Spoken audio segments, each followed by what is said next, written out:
And welcome to part two of our playing cards tutorial in Adobe Illustrator. In this section of the tutorial, we are going to be doing a couple of different things.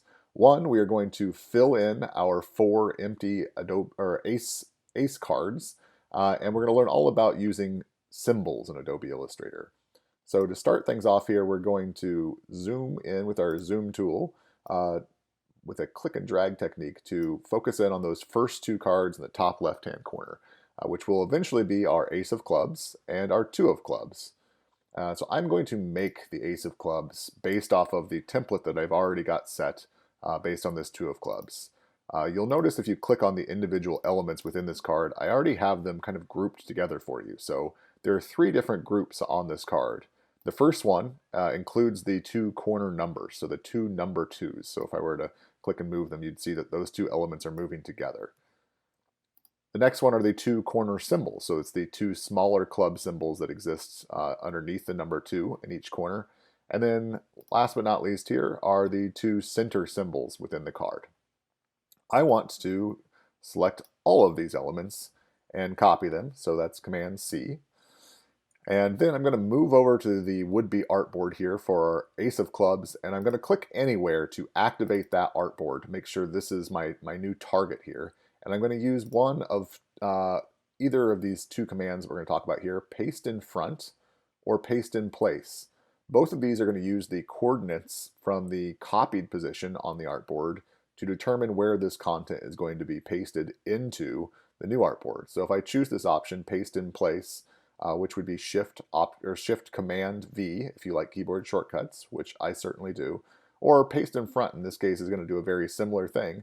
Only if there were other layers, it would paste it in front of them, and that keyboard shortcut is Command F. In both cases, it should paste this content exactly where it's set on this artboard into this new artboard. And we're off and running here for our ace of clubs. So first thing first here, I need to change the content, obviously. I have twos that need to become A's, and I have two symbols in the center of this card, which represented the two of clubs, and I only need one of these. So first thing I'm going to do is get rid of that other one. So each one of these items, once again, is in a group. So if I double click, I will jump inside of that group, and I can simply click on the one club and delete it. Next up, I have this other club that I want to be dead center in the middle of my artboard.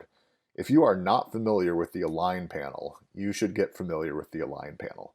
The Align panel is currently open in my tool set over here. It looks like a couple of bars next to a line, and if you pop that out, you will see the Align panel. If you do not have the Align panel open yet, you can find that under the Window menu like all of the other panels in alphabetical order. There is a line. You can see the check mark next to mine because it is currently open and active already within my workspace. If you have not used the Align panel before, you might be opening it up and seeing only 2/3 of what I'm currently seeing in my Align panel. By default, the Align panel looks something like this. You may have noticed I clicked on these two tiny little arrows next to the word Align, which hides and reveals an extended version of the panel. A lot of the panels within Illustrator have this, and I'm not really sure why they would want to hide this bottom third of this interface because it is an incredibly useful set of tools. Both the distribute spacing and the align to section of this will be used within this tutorial. So I want to switch this align to. The default is currently set to align to key objects, but I want that club right in the middle of this artboard. So I'm going to say align to artboard. In which case, I can now use my different align settings to control its placement on that artboard. If I wanted it all the way to the left, I could click on the left and it would jump to the left. I could jump all the way to the right, or of course in this case, I want it dead center where it already was. Those were horizontal movements, and I can do the same with vertical, top, bottom, or dead center, which is exactly where I want this thing to be. Okay, now that I have it in place for where I want it to be, I want to scale it up. Most ace cards have a slightly larger version of the symbol that represents the suit in the middle of the card and a slightly larger capacity. So if I just hold down my shift key, which hopefully you know and love, to lock proportions as I scale, I'm now losing that dead center aspect of my layout that I just worked so hard to get. However, if I hold down Option, which for those Windows users in the group bunch would be the Alt key on your keyboard, So I'm holding down Option and Shift at the same time. It is now scaling the layer or the object around the anchor point for that object, which by default is the center of this object. And so now I am getting a uniform scale, so it's equal in both directions, vertically and horizontally, and it's scaling from that center point. So I find something I like, let go of my mouse, let go of my modifier keys, and I now have this beautiful big club symbol that will represent my ace of clubs. All right, next up I'm going to jump back out. We're really close to an ace of clubs, but next up is this, these twos need to become aces, or twos need to become A's rather. In this case, I already have this system pre-baked and set up with these twos as instances of a symbol. So if you're brand new to symbols, that's probably why you're watching this video in the first place. If I double click to get inside of this group and then select one of the twos, so the top corner, you'll see the tool option bar that runs across the top of the screen does not say that this is text like you might have expected. Instead, it says that it's a symbol. And in this case, it is an instance of the black 2, which is the name of the symbol. We also have options to edit symbol, break link, replace, which are all options specifically aligned with this being an instance of a symbol. So what the heck does that mean? What is a symbol and why do you want to use them? So symbols are elements that you might want to use and repeat over and over and over again within a design in Illustrator. In this case, we have a whole bunch of symbols already set up, and I provided all this for you with this starting file. So the symbols panel, there is a symbols panel, looks just like what we're working on right now. There is a club symbol, which represents the symbols panel. If you do not see this, just like with the Align panel, you'll find the Symbols panel underneath the Window menu, and in alphabetical order, you can see symbols are currently available already for me. The Symbols panel is available in every single Adobe Illustrator project. The contents of that panel are actually affiliated and attached to the project or the file that you're working on itself. If you open up a new Illustrator file, you will find a default set of symbols within this panel that for some reason Adobe has included with every individual Illustrator project. It's kind of a random collection of assets that may or may not be particularly useful for any use case. In this case, I emptied out the existing symbols by simply selecting them and hitting the little trash can symbol in the lower right hand corner of this panel, and I have populated it with a bunch of pre-existing symbols for us. So there are symbols for each of the 4 suits. So believe it or not, that club we were just working with was a symbol in itself. And then there are symbols for all of the black and red numbers and letters, with the exception of there is no black A and there is no red A for the aces that we are currently creating. So symbols, once again, are elements that you're going to use over and over and over again within a project. So in this case, if I wanted more black 2s, I could simply drag out additional instances of this black 2 to make additional copies of them. All of these symbols are going to be connected back to this original origin point, original symbol, and so if any changes happen to the original symbol, those changes will be filtered out to the entire card set. So in this case, our black 2s are actually being used 4 times within our card set currently. 2 times on the two of clubs and 2 times on the 2 of spades. The clubs, hearts, spades, and diamond symbols are being used way more times than 4. And so you can imagine if you made some sort of subtle change to those symbols, how tedious and awful it would be to go through and change all of these different instances. Not so great. Tedious is the right word. I do not want these extra instances of this 2 currently, so I'm going to select them and delete them. What I want is to change this 2 to an A. So if I just did that right now, I can double click on it to get into the editing mode of this symbol. So I am editing the contents of the symbol itself. So I can select it, it is just text, and I can switch this to a letter A. When I jump back out of this, however, you'll notice that an immediate change happened, and I can see it here. The A changed in both of these corners, great, this looks like an ace of clubs. But if I look next door, the 2 of clubs is also now featuring these 2 black A's. And if I were to scroll down within my layout here, you would see that the 2 of spades also features those 2 black A's. Not so great. So, not exactly what I wanted.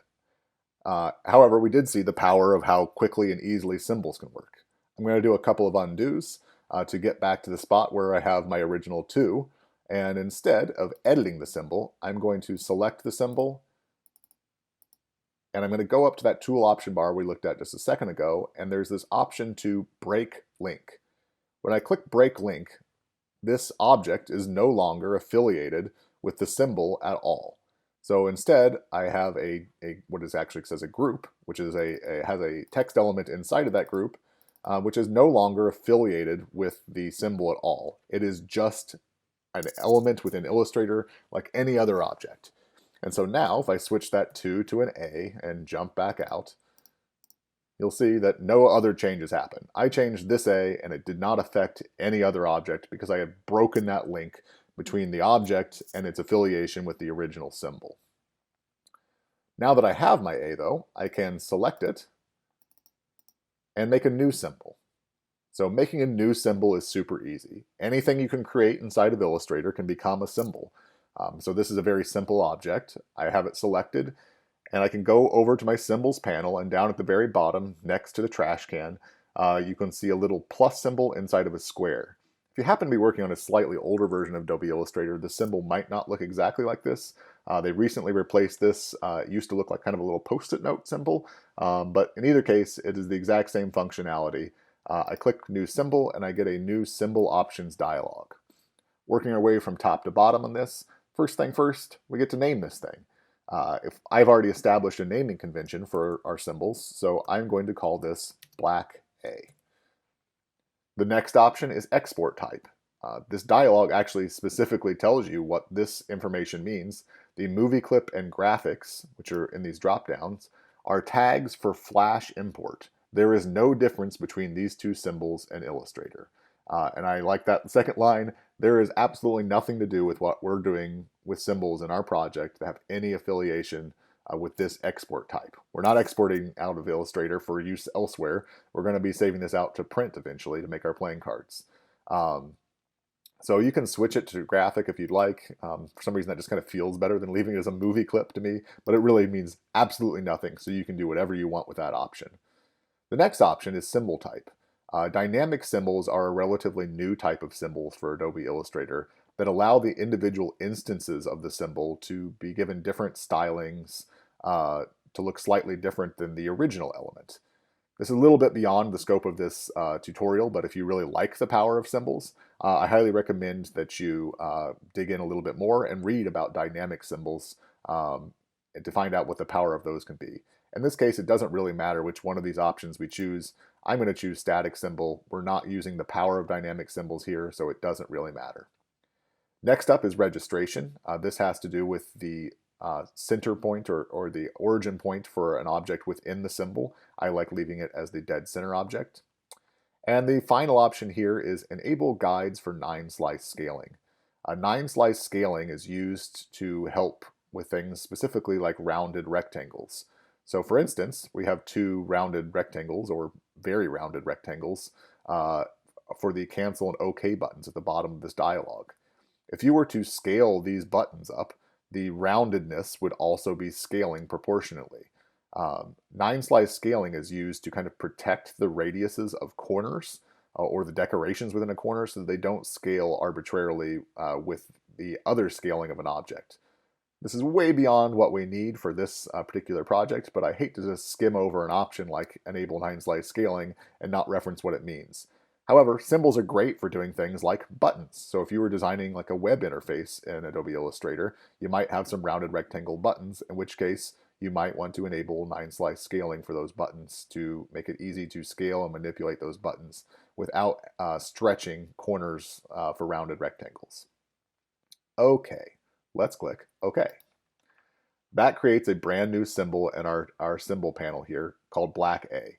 I like to keep things organized, so I'm going to click and drag this up within our stack, and I'm going to drop it right above the black 2, which keeps it in order. You may notice that the corner of this symbol does not have a little plus symbol here, and the rest of them do, and you might say, hey, what's up with that? That is because the rest of these are actually set to be dynamic symbols, and this one we chose for it not to be. And once again, in this case, it really didn't matter which one of those options we chose. We don't really need that dynamic symbol power for what we're doing within this project. Okay, so now you can see this black A, as it sits inside of our artboard, has now become an instance of black A, which is great. We can now use that black A over and over again inside of our project. In the lower right-hand corner, we still have this black 2, which is sitting upside down. We want this to become a black A also. We could obviously delete this, bring in a black A, rotate it, and reposition it, but this 2 is exactly where I want my A. It's in the exact position I want it, and it already has that 180-degree rotation.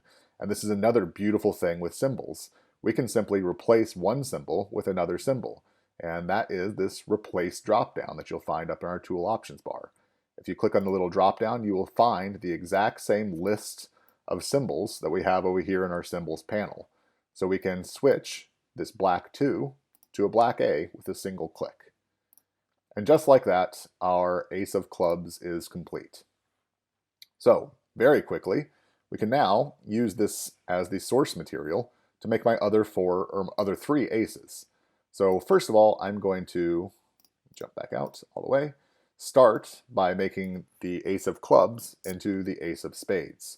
So just like we moved the 2 of clubs to the ace of clubs spot, I'm going to copy, click down to activate the empty spot for the ace of spades, and then I can use that paste in front or paste in place command to move that ace of clubs exactly down where it needs to be for the ace of spades.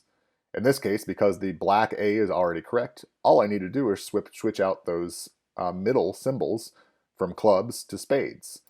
Those clubs are symbols themselves, so if I click on the center one, you can see this is an instance of club, and the same thing goes for both of the corner symbols. So I can do something really quick and easy. I can actually select all 3 of these elements and use the exact same replace dropdown that we just used to replace our ace of hearts, our ace of clubs, to switch out the club to a spade. And that quickly, a simple copy, paste in place, and select and replace, we now have an ace of spades. Piece of cake. We now need to make the red cards, which is going to take one additional step in that process. So I still have the ace of clubs copied, so I'm going to select where the ace of hearts needs to be, and once again do a paste in place. Once again, selecting those middle elements, I can very quickly and easily switch the clubs out for hearts. And now I need to do a similar process to switch the black A into a red A. And so I am going to once again zoom in here so we can see a little bit better. And then double click to get into our group, select an instance of that black A, and I need to break that link again. So going up to the tool option bar, break link, and now this black A is its own individual object, just like when we made the black A from the black 2. In this case, we don't need to change the text. Instead, we just need to change the color. So up in the top left-hand corner, I have my tool options to change out the swatch. You'll notice that I don't have a lot of colors available to me, and this is actually alluding to our very next video. We're going to talk about color swatches. In this case, I have a red swatch that is called Playing Card Red. If I click on that option, I now have my beautiful red A, and just like we created our black A, we are going to go over to our symbols panel with that object selected and click to make a new symbol, which we will call red A. And once again, these options are not particularly important, but I'm going to switch this to graphic and static symbol, hit OK, and I have a new red A symbol, which I will reorder to keep everything nice and tidy. Select the black A on my card, go up to replace, and choose red A. And just like that, I have my ace of hearts.